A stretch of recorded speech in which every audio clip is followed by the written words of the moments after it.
message to Americans from an Aboriginal American. I just want to let you know that there was a spell cast, and the spell cast caused you to believe that you are the American. And if you go back to the Webster's 1828 definition of the word American, you will see that the definition was, and still is, originally applied to the Aboriginal copper-colored races found here by the Europeans, and now given to the descendants of the Europeans, and the name shall exalt patriotism. Well, that spell is what caused you to believe that you are the true Americans, and you must fight for this land when this land belongs still to the Aboriginal copper-colored people who have been mislabeled, misnomers like African American, Negro, Black, Mulatto, whatever they call us, and the power to define yourself through your ancestral blood is the power to be who you are. Myself, I descend from Ani and Wea and many other tribes, southeast, and I must say that right now, you stand down. Listen, this is a little something I wrote. It says, why do we kill each other? Why don't we heal each other? We've been under the father spell for so long, it's so strong, we almost killed Mother.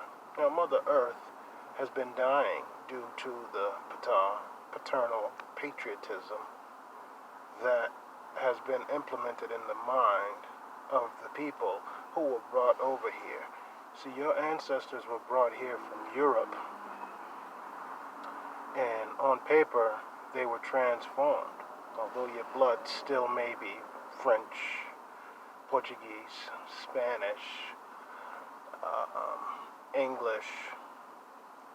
You'll also have to realize that a lot of the original inhabitants of Europe were Swarthy, were what they would call Moors, which is a European word for Negro.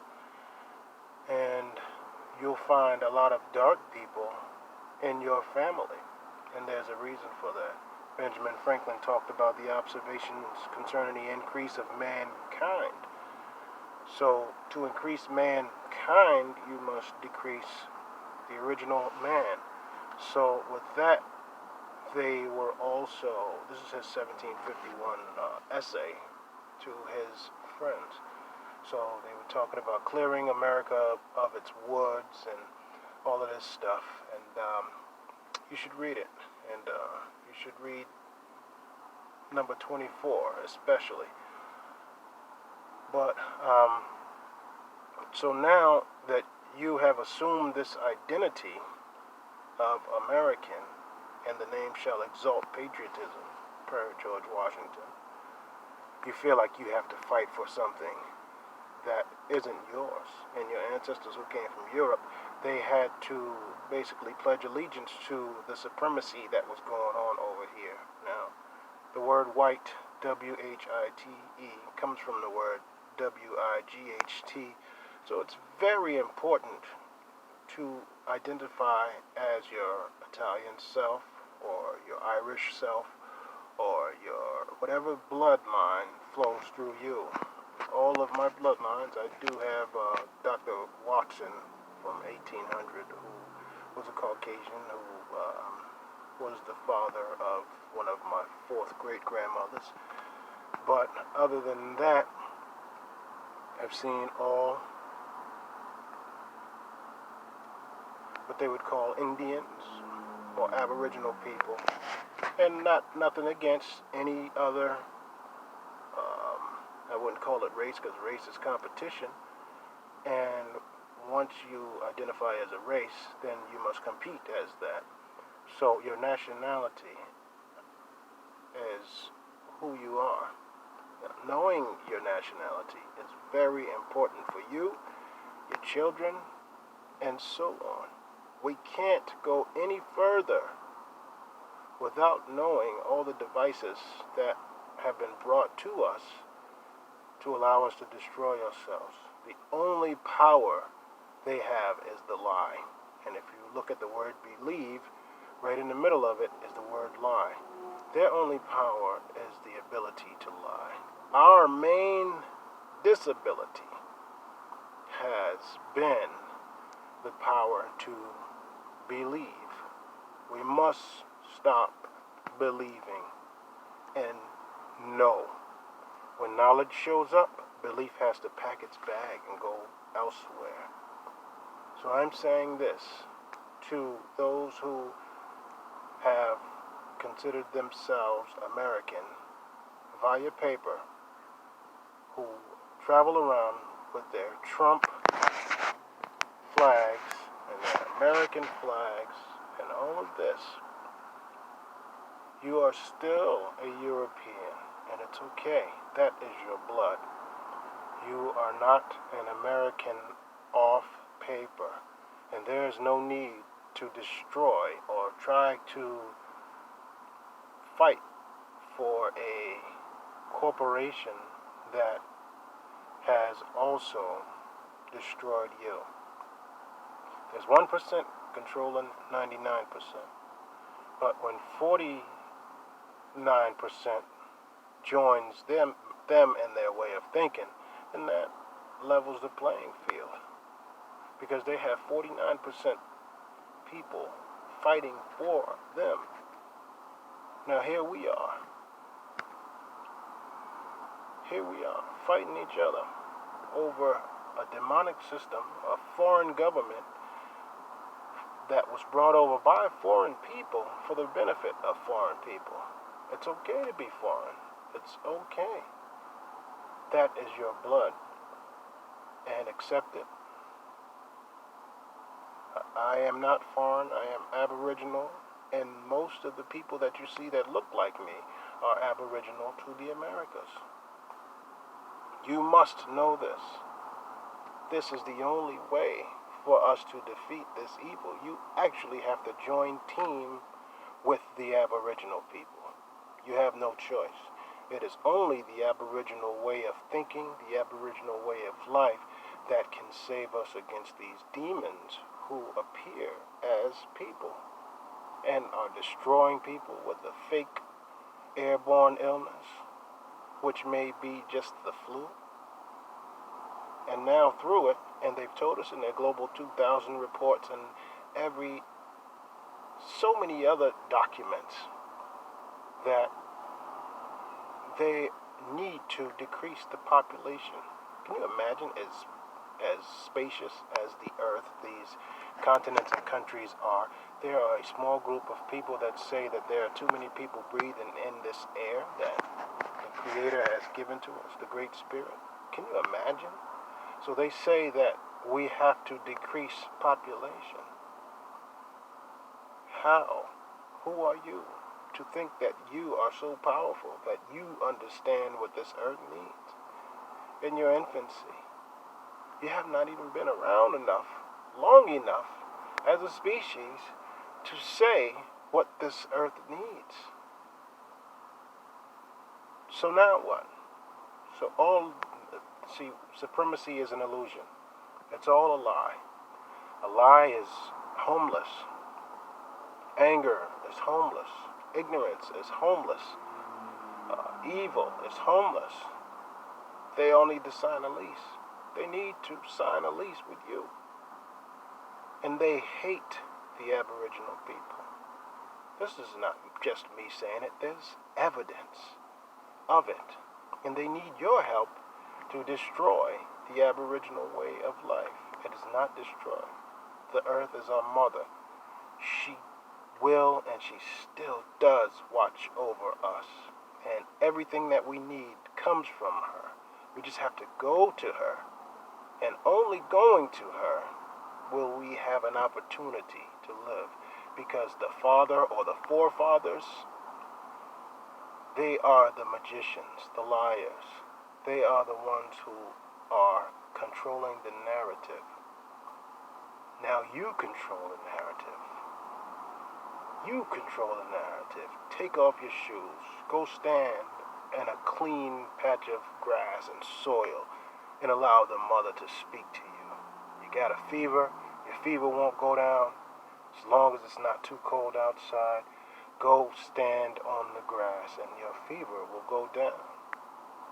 Cayenne pepper will stop a heart attack and stroke in 20 seconds, it is said. There are so many things that come from the earth, from Mother, that she provides, and then those fathers, forefathers, they take it and they corrupt it. It becomes an incomplete sequence, and now from that you become sick. And they said, well, you know what, your body's way of telling you that something's wrong is through symptoms. Well, we'll give you something that's going to take care of those symptoms so your body doesn't tell you something is wrong. And guess what? Something else becomes wrong and your body starts to tell you again, so they'll give you more medicine for those symptoms. There's no cure. They don't want to give you a cure. You are the cure. Think about this right here. This pineal gland that has become a vestige because nobody uses it, right? This pineal gland. Use it. Learn about it. Use it. Become one with the air. Become one with the earth. Become one with the water. Become one with the fire. And become one with each other. It's the only way. It's the only way. When you choose a side, you lose. We all lose. This human race as we know it, or humanity as we know it, and I say hue as in H-U-E because even what is considered black these days has a hue spectrum of over 2,500 different shades, right? I've never seen a black person and I've never seen a white person. These are colors in a crayon box. How can you be that? How can you be that? And at one time, black meant to whiten, and whiten meant to blacken, to darken. They play with us. Their strength is their ability to lie. Our weakness is our ability to believe. Believe. The word lie is right in the middle. So now you're being a lie, and you're living it. It's time. The time is now. This is Aboriginal Rescue, and only through thinking the way of an Aboriginal, going back to Mother, going back to Earth, homestead, buying land, getting what you need so that you don't depend upon these institutions, these supermarkets and everything else that they are going to close. They will close. And when they close them, now what? I have a campaign that I'm starting called Go Ask Your Mother. And if something happens, well, you know what? You do it. And the mother is the earth. Go ask her. Find out what she can give you. If you're lucky enough to be in the South American jungle, you can have the ayahuasca plant. Ayahuasca. Hawa. Hawa. One of the first words the baby cries when it comes into this world. Hawa. Hawa. Hawa. Hawa. What is the oldest Hebrew name for the word, for the Creator? Hawa. Hawa. They've deleted a lot of this stuff off the internet already because they don't want you to know. So they've added a Y to it, which became Yehovah or Jehovah, but still, the first cry is you're paying homage to the Creator. Why not continue to cry, dance, move? Let your movement be your prayer. Sweat. Stop sweating just for your job. Stop sweating just for, a paycheck. Dance, pray, use your body. We must learn the indigenous dancing. Even if you're offbeat, do what you gotta do. But you have to realize the Creator doesn't speak English or whatever other language they've taught us to pray in. Silence, meditation, movement, reflecting on the positive and then taking no thought, because the Creator knows exactly what we need. We can't say he or she as if we've seen a sexual organ. That's a physical thing. It's a physical thing. Hankaiga hiwani lahi. Kanakwo. That's what time is it? Say now.